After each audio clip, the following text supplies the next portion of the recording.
Avant de commencer, laissez votre like ci-dessous et abonnez-vous à la chaîne pour ne manquer aucune histoire incroyable comme celle-ci. Ce sera un plaisir de vous avoir avec nous dans ce voyage. Allons-y. Personne ne prévoit le moment où le monde s'arrêtera tout simplement.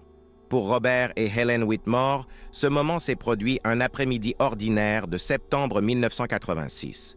Emily, la seule enfant du couple, venait d'avoir 12 ans. Il avait reçu en cadeau une paire de patins colorés et ne les lâcherait plus.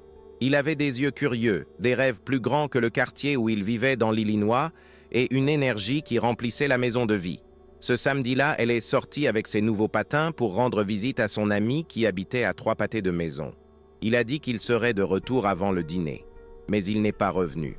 Et à partir de ce moment-là, le temps à l'intérieur de la maison Whitmore s'est arrêté, comme si tout avait été figé dans le dernier sourire d'Emily à la porte. Les premiers jours ont été chaotiques.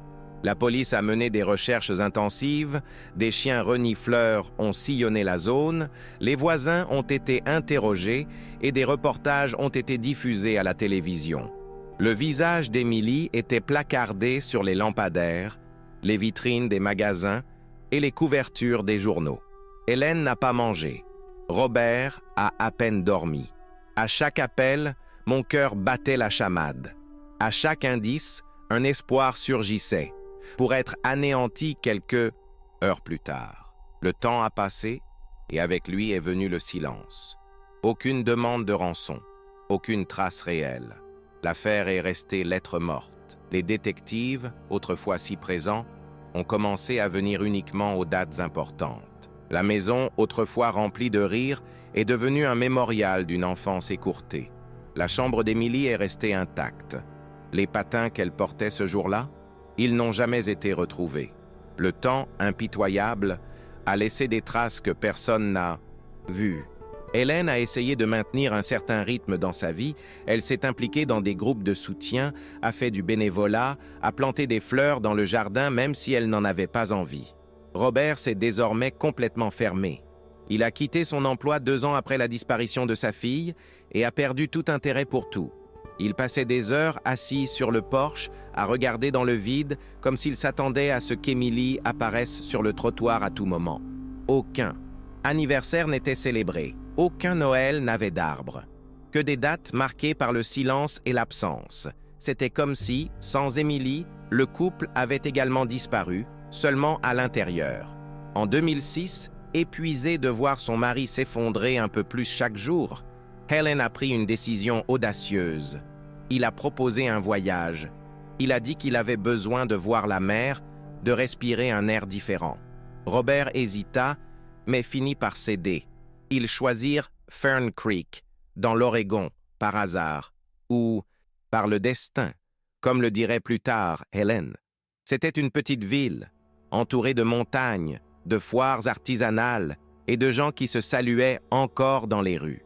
Cela semblait être un endroit où le passé ne pesait pas si lourd.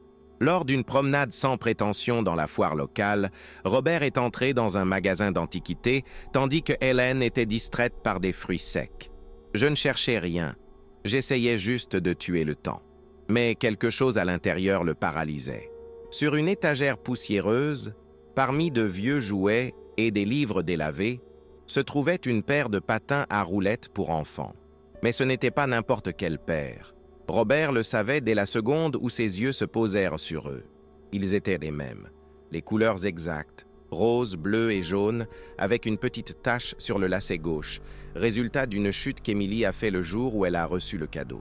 Ses mains tremblaient lorsqu'il les ramassait. Il retourna la semelle avec précaution, comme s'il manipulait une relique sacrée. Il y avait les lettres gravées au marqueur noir. EGW. Il a failli tomber en arrière. C'étaient les patins de sa fille. Indubitablement. Hélène est entrée dans le magasin quelques minutes plus tard et a trouvé son mari choqué assis sur le sol, tenant les patins comme s'il s'agissait de la fille elle-même. Quand il leva les yeux vers elle, il ne dit rien. Il lui a simplement remis les patins et a attendu qu'elle confirme avec ses yeux ce qu'il savait déjà.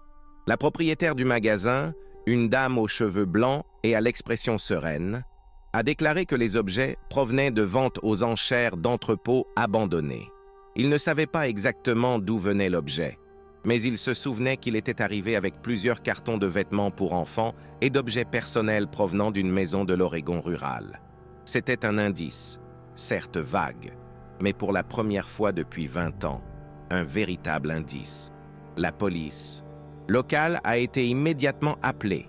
Le numéro de série des patins, encore partiellement visible, a été comparé avec le relevé d'achat effectué en 1986 par Robert. Il n'y avait aucun doute, c'étaient les mêmes. L'affaire Emily Grace Whitmore, classée sans suite il y a près de 2 décennies dans l'Illinois, a été rouverte en collaboration avec les autorités de l'Oregon.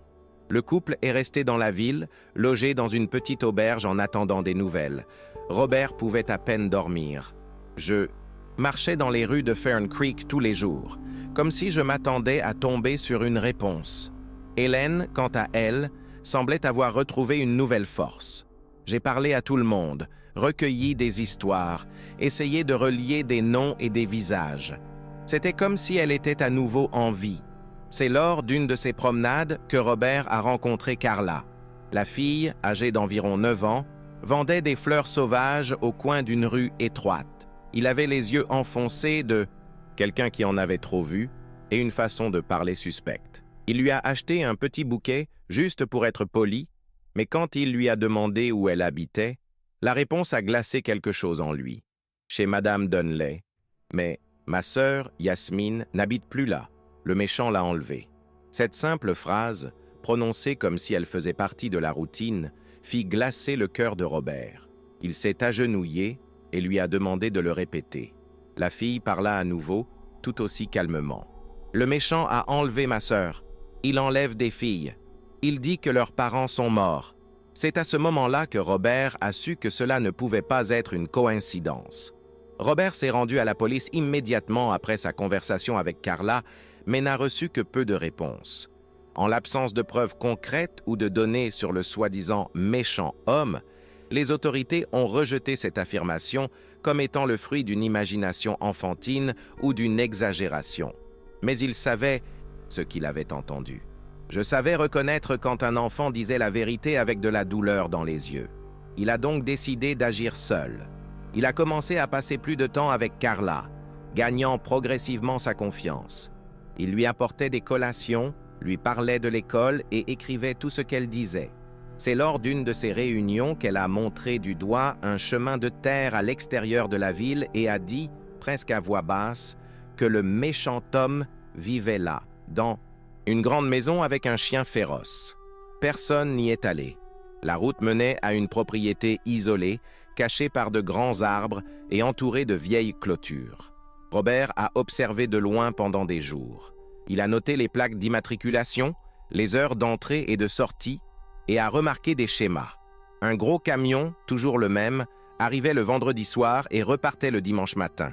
Il vit un jour une silhouette féminine à la fenêtre de l'étage, immobile, regardant dehors, avec des yeux vides. Il avait l'air jeune, mais aucun détail n'était visible. Avec les informations recueillies, il est retourné à la police et a cette fois-ci exigé son attention. Lorsqu'il a mentionné le camion et décrit le conducteur, qu'il avait brièvement vu quitter le portail, l'un des détectives a associé le nom à Victor Manson, un homme qui avait fait l'objet d'une enquête des années auparavant pour trafic interétatique de biens volés et disparition de mineurs, mais qui n'avait jamais été arrêté faute de preuves. Avec la mention de Victor Manson, l'ambiance a changé. La police a commencé à prendre l'affaire plus au sérieux. Un mandat de surveillance a été discrètement émis et les agents ont commencé à surveiller la propriété. Pendant ce temps, Robert continuait de suivre Carla de près, comme si elle était désormais le pont entre lui et sa fille perdue. C'est au cours d'une de ces conversations que la jeune fille a mentionné un nouveau nom, Lena. Il a dit que c'était ainsi que le méchant homme appelait la fille dans la maison, qu'elle ne pouvait pas sortir, mais qu'elle jetait parfois des lettres par la fenêtre et qu'une fois, Carla avait ramassé une de ces lettres, griffonnée avec un dessin de patin à roulettes. En entendant cela, Robert se figea. Il a demandé la lettre, mais Carla a dit qu'elle l'avait perdue. Pourtant, c'était plus que ce qu'il avait eu en 20 ans. C'était la confirmation qu'Emily était, d'une manière ou d'une autre, en vie. La surveillance a duré une semaine jusqu'à ce que les autorités décident d'agir. Un plan a été élaboré pour approcher Manson alors qu'il était seul sur la propriété. Mais comme dans de nombreux cas comme celui-ci, quelque chose a dérapé. Manson a remarqué le mouvement et a essayé de s'échapper. La poursuite a conduit à une confrontation armée dans une zone ouverte à l'arrière de la propriété. Au milieu de la confusion, Robert, qui avait insisté pour suivre discrètement l'opération, a vu une femme sortir de la maison en courant de loin en criant. Elle était mince, son visage partiellement masqué par de longs cheveux sales. Mais lorsque ses yeux rencontrèrent les siens, il n'y avait plus aucun doute. C'étaient les yeux d'Emily. Même après 20 ans, il la reconnaissait. Et elle le reconnut aussi. Au moment où Emily, ou Lena comme elle se présentait désormais, courut vers Robert, le monde autour d'elle sembla se figer. Ses mains tremblantes se refermèrent fermement autour des siennes, comme si elle craignait que son contact ne soit qu'une autre illusion. Les larmes, qui avaient refusé de couler pendant des années, sont finalement arrivées. Elle était là, vivante, mais marquée. Les années de captivité ont laissé des cicatrices invisibles qui pèsent plus que n'importe quelle blessure physique. Les retrouvailles n'ont pas été une célébration ni un soulagement immédiat, mais un choc profond pour tout le monde. Hélène, qui regardait de loin, sentit son cœur exploser avec un mélange d'espoir et de peur. La femme qui leur est revenue était une étrangère, une survivante qui avait besoin d'apprendre à vivre à nouveau. La libération d'Emily a déclenché une avalanche d'émotions et de défis. Manson a été arrêté et son réseau criminel démantelé, mais le plus grand obstacle restait à surmonter: reconstruire la vie de cette femme. Pour Emily, le monde en dehors des barreaux était étrange et effrayant. Elle a dû réapprendre des choses simples: manger à des heures normales, faire confiance à ses parents, qui pour elle, étaient presque des personnages sortis d'un rêve lointain. Les nuits étaient les plus dures. Lorsque les cauchemars arrivaient et que le silence dans la maison semblait plus grand que le monde entier. Hélène commença à dormir à côté de sa fille, lui tenant la main comme si elle pouvait éloigner tout mal. Robert, qui avait toujours été un homme réservé, commença à ouvrir son cœur, essayant de guérir des blessures qui semblaient trop profondes. Au fil du temps, de petites avancées ont commencé à se produire. Emily suivait une thérapie tous les jours, refusant parfois de sortir du lit, d'autres fois faisant face au miroir avec un mélange de colère et de tristesse. Pour Hélène et Robert, chaque petite victoire était célébrée comme une réussite majeure. Voir Emily rire, même pour un instant, apportait une lumière qu'ils n'avaient pas ressentie depuis des décennies. La maison, autrefois un mausolée de souvenirs, a commencé à prendre vie lentement. Hélène a accroché de vieilles photos à côté de nouvelles, tandis que Robert a rénové la chambre de sa fille avec son aide, en respectant son rythme et ses limites. Chaque pas était un pas en arrière vers le sombre passé. Carla est restée proche de sa famille, un lien inattendu qui unissait le présent au passé. Pour Robert, la jeune fille était un rappel constant que le mal pouvait être affronté et surmonté. Carla a aidé Emily à trouver de la force dans sa propre histoire en lui disant que, malgré tout, il était encore possible de rêver. Dans un geste simple, Robert a offert à Carla une paire de patins semblables à ceux qu'il avait trouvés en symbole de résilience et d'espoir. À ce moment-là, entre larmes et sourires, la famille a compris que le voyage était loin d'être terminé, mais que maintenant, enfin, ils avaient le chemin vers la reconstruction. Petit à petit, la communauté de Fern Creek est également entrée dans l'histoire. Les voisins qui observaient auparavant de loin ont commencé à soutenir Emily et sa famille en leur offrant une aide simple, comme apporter de la nourriture ou simplement en les écoutant lorsqu'elle avait besoin de parler. L'isolement, qui avait duré 20 ans, commença à être brisé par la gentillesse des gens qui lui montrèrent que le monde pouvait être différent de ce qu'elle avait connu. Lors de petites réunions, Emily a entendu les histoires d'autres personnes qui avaient surmonté un traumatisme profond, ce qui a contribué à renforcer sa détermination. Même si le passé était encore une ombre lourde, il y avait pour la première fois une véritable étincelle d'espoir. Lors d'une de ces réunions, Émilie a parlé pour la première fois de ce qu'elle avait vécu. Pas en détail, mais en fragments, des mots qui sortaient débrisés, chargés d'émotions. Elle a déclaré que pendant des années, elle avait vécu dans une peur constante, que la manipulation de Manson lui avait fait douter de sa propre mémoire et de son identité. Elle a déclaré qu'elle en était venue à croire que ses parents étaient morts et qu'elle n'avait aucun droit à une vie différente. Entendre sa voix, malgré sa fragilité, était un signe clair que quelque chose en elle résistait, luttait pour réexister. Hélène et Robert étaient là, tenant les mains de leur fille, présents et silencieux, partageant une douleur que seuls ceux qui l'avaient vécue pouvaient comprendre. Au fur et à mesure que son rétablissement progressait, Émilie a commencé à explorer des parties de son identité qu'elle avait gardée en sommeil pendant si longtemps. La musique, qui n'était autrefois qu'un son lointain dans sa mémoire, est devenue un refuge. Hélène l'encouragea à jouer du piano, un instrument qu'elle aimait avant sa disparition. Les notes douces semblaient apaiser la tension qu'il portait dans son corps et son esprit. Robert, qui n'avait jamais vraiment compris la musique, observait chaque progrès avec émerveillement. Voir sa fille renouer avec ses passions était plus qu'un triomphe. C'était la promesse d'une nouvelle vie. L'avenir, auparavant sombre et incertain, commença à prendre forme avec des couleurs qu'elle n'avait pas vues depuis longtemps. D'un autre côté, les fantômes du passé ne disparaissent pas facilement.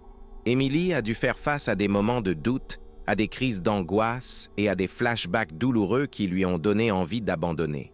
C'était un cycle difficile, des montagnes russes émotionnelles, mais chaque fois que l'obscurité menaçait de la submerger, elle trouvait de la force dans la présence de ses parents, en Carla, dans la communauté qui l'accueillait.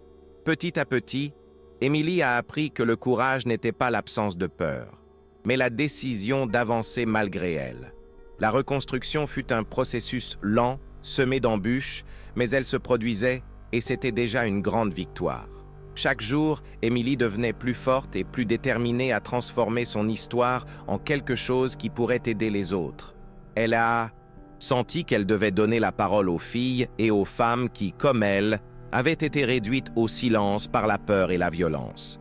Avec le soutien de ses parents, elle a commencé à participer à des groupes de soutien et à des événements communautaires, partageant son parcours de dépassement. Ce n'était pas facile, mais il y avait une clarté qui manquait auparavant. Sa douleur pouvait se transformer en force et en changement. C'était son nouveau but, une façon de ne pas laisser sa souffrance être vaine.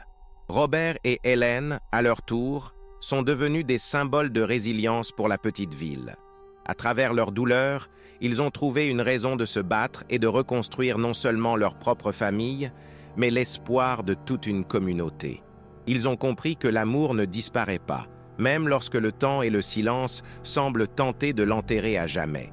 C'est cette vérité qui les a fait avancer, qui leur a fait croire que, malgré tout, la vie pouvait être réécrite. La réintégration d'Émilie dans sa famille et dans la société n'a pas été un chemin linéaire. Il y avait des jours où elle avait envie de disparaître à nouveau, de se cacher du monde qui lui semblait si cruel et imprévisible. Mais chaque petit pas qu'il faisait était une victoire silencieuse. Robert et Hélène ont appris à respecter leurs limites, à ne pas forcer la récupération et à célébrer même les plus petites réussites. Un de ces jours difficiles, Émilie a réussi à se promener dans le parc avec Carla et Hélène, et pour la première fois depuis longtemps, elle a souri sans peur sur son visage. Ce sourire était un rayon de lumière au milieu des ombres du passé. Pendant ce temps, la justice continuait d'avancer. Victor Manson a dû faire face aux conséquences de ses crimes, et son procès a attiré l'attention des médias locaux. Pour Émilie, entendre le nom de l'homme qui lui avait volé la vie prononcé au tribunal était un mélange de soulagement et de douleur. Je savais que, malgré son emprisonnement, la bataille pour sa propre liberté émotionnelle serait beaucoup plus longue. Mais à ce moment-là, il sentit qu'il avait enfin le contrôle de son histoire. Et c'était déjà un début puissant. Au fil des mois, Émilie a trouvé sa voie non seulement pour raconter son histoire, mais aussi pour aider les autres à trouver de la force dans leur propre parcours. Il a participé à des conférences, des entretiens et des groupes de soutien où sa sincérité a touché les cœurs et inspiré le changement. Hélène et Robert étaient toujours à ses côtés, fiers et ravis de voir la fille qu'ils avaient presque perdue devenir une femme au courage inébranlable.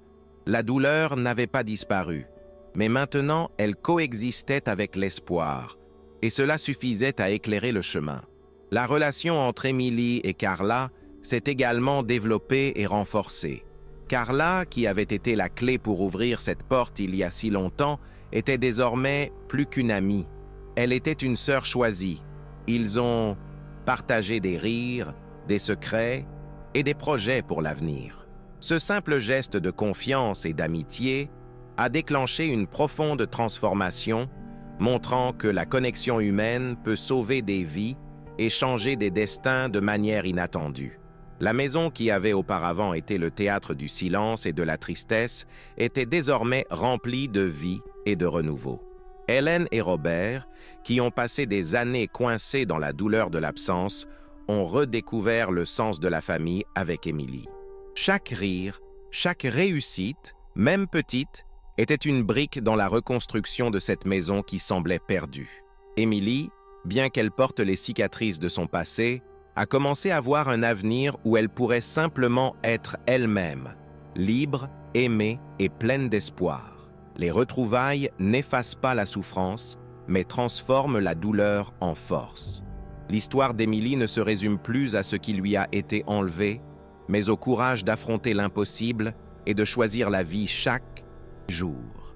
C'était un puissant rappel que même dans les moments les plus sombres, il y a une lumière qui attend d'être trouvée.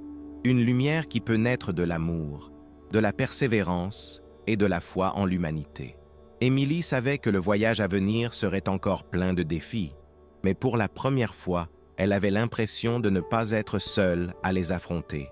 Le soutien de ses parents, le lien avec Carla et la communauté qui l'a accueillie sont ce qui l'a aidée à continuer quand tout semblait perdu. Elle a compris que la véritable liberté n'était pas seulement physique, mais aussi émotionnelle et mentale. Un processus continu d'acceptation, de pardon et d'amour de soi. Le courage dont il avait fait preuve en empêchant son bourreau de blesser Robert pour la dernière fois était le symbole de sa transformation définitive. En fin de compte, l'histoire d'Émilie et de sa famille est un portrait de la résilience humaine face à la tragédie. C'est la preuve que même lorsque la vie semble s'effondrer, l'amour peut se reconstruire, l'espoir peut renaître et la force intérieure peut émerger pour surmonter toute ombre. Ils n'ont jamais oublié ce qu'ils ont vécu, mais ils ont choisi que l'avenir soit différent. Et ainsi, avec cette décision, une nouvelle vie a commencé, non pas marquée par la peur, mais par le pouvoir de recommencer.